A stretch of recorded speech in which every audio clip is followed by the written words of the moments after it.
আমাদের ছোটখাটো কিছু গুনার কারণে আমাদের ঈমানটাও ভেঙে যায়। কথা বলেন ঠিক কিনা?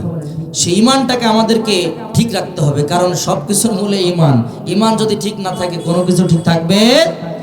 আল্লাহ তাআলা সিরিয়াল অনুযায়ী সূরা 5 নম্বর সূরা মায়েদার 74 নম্বর আয়াতে আল্লাহ তাআলা জানায় দেন, আফালা ইয়াতুবুনা ইলাল্লাহি ওয়া ইস্তাগফিরুনা আল্লাহু গফুরুর রহিম। সবাই বলি আল্লাহু আকবার। আল্লাহ তাআলা বলেন, ও দুনিয়ার গোলাম, ও মুসলমানের দল, আফালা ইয়াতুবুনা ইলাল্লাহ, তোমরা কি তওবা করবে না? তোমরা কি মাফ চাইবে না?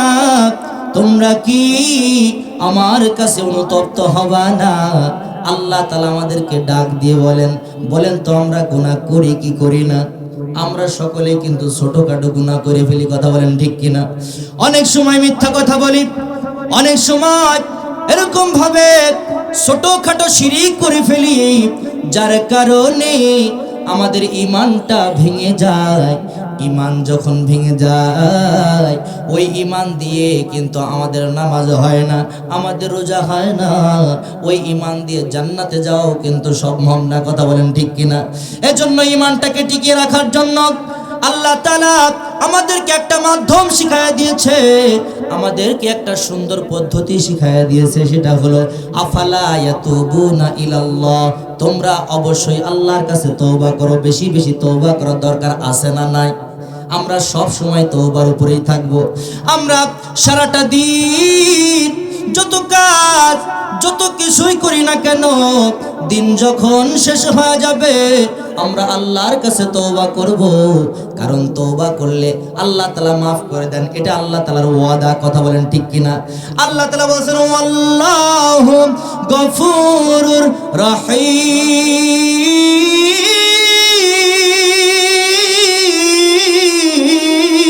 রহিম।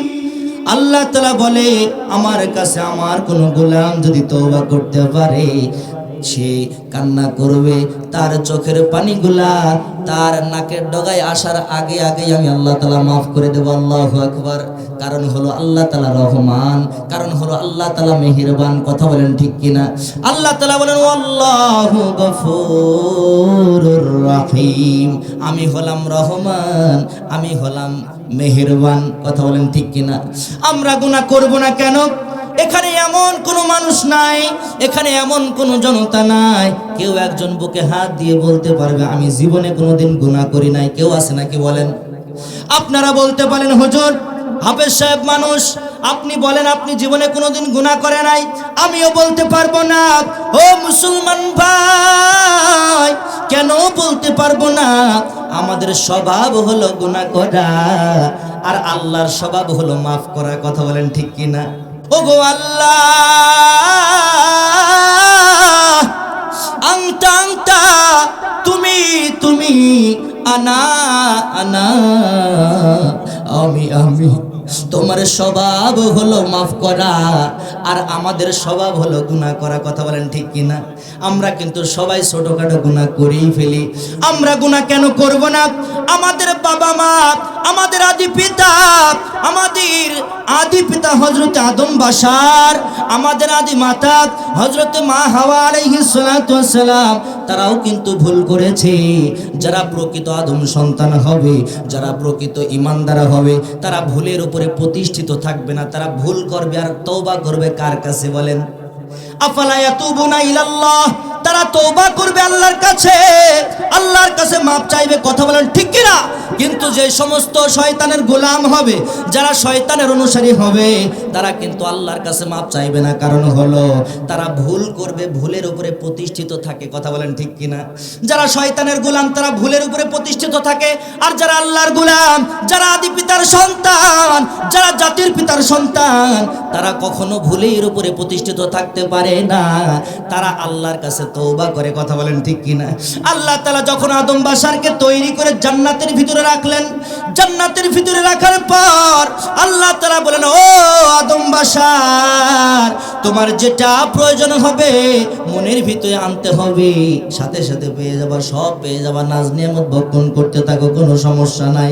কিন্তু খবরদার খবরদার ওই গাছের কাছে যেও না, গাছের কাছে যাওয়া তো দূরের কথা, গাছের ফল খাওয়া যাবে না। শয়তানের ধোঁকায় পড়ে আম্মা জান হাওয়া আলাইহিস সালাতু ওয়াস সালামকে সাথে নিয়ে আমাদের আদি পিতা হযরত আদম বাশার ওই ফলগুলো খাইলেন, সাথে সাথে আল্লাহ তাআলা জান্নাত থেকে বের করে দিলেন, কথা বলেন ঠিক কিনা? জান্নাত থেকে বের হওয়ার পর আল্লাহ তাআলার কাছে তওবা করলেন, কি করলেন বলেন? আল্লাহর কাছে তওবা করলেন, আল্লাহর কাছে বলেন রব্বানা, যারা পারেন পড়েন, রব্বানা যালামনা আনফুসানা ওয়া ইল্লাম তাগফির লানা ওয়া তারহামনা লানাকুনান্না মিনাল খাসিরিন। আল্লাহু আকবার। রব্বানা ও রব, যালামনা, জুলুম করে ফেলেছি, গুনাহ করে ফেলেছি, গুনার বোঝা মাথায় নিয়ে তোমার দরবারে হাত তুললাম, মাফ করে দাও। আমাদের গুনার দিকে তাকাইও না, আমাদের গুনার দিকে তাকাইলে মাফ করতে ইচ্ছা হবে না, কথা বলেন ঠিক কিনা? আমাদের গুনার দিকে না তাকায়া তোমার রহমতের দিকে তাকাও, তোমার রহমতের দিকে তাকায়া আমাদের জীবনের গুনাহগুলো মাফ করে দাও। আমাদের আদি পিতা যখন মাফ চাইলেন, তওবা করলেন, আল্লাহ তাআলা বলেন ওয়াল্লাহু গফুরুর রহিম। আল্লাহ তাআলা বলেন মাফ চাওয়ার সাথে সাথে আমি আল্লাহ তাআলা মাফ করে দিলাম, কারণ হলো আমি রহমান, আমি দয়াশীল, আমি ক্ষমাশীল, আমি মেহেরবান, কথা বলেন ঠিক কিনা? আল্লাহর কাছে তওবা করার দরকার আছে না নাই? আল্লাহর কাছে তওবা করার দরকার আছে না নাই? আছে না নাই বলেন? আমরা সবসময় বেশি বেশি তওবা করবো ইনশাআল্লাহ। কারণ কি? তওবা করলে আল্লাহ তাআলা মাফ করে দেয়, আর মাফ করে দিলে আমরা নিষ্পাপ হয়ে যাব। তারপরে যদি আবার ঈমান আনি, ওই ঈমান দিয়ে দিন কায়েমের আন্দোলন করা সম্ভব, তাছাড়া সম্ভব না, কথা বলেন ঠিক কিনা? মুনাফিক ঈমান দিয়ে কখনো ইসলাম কায়েম করা যাবে না, মুনাফিক হওয়া বাদ দিতে হবে, কথা বলেন ঠিক কিনা? আল্লাহ তাআলা আমাদের সকলকে কবুল করুন, সকলে বলি আল্লাহুম্মা আমিন।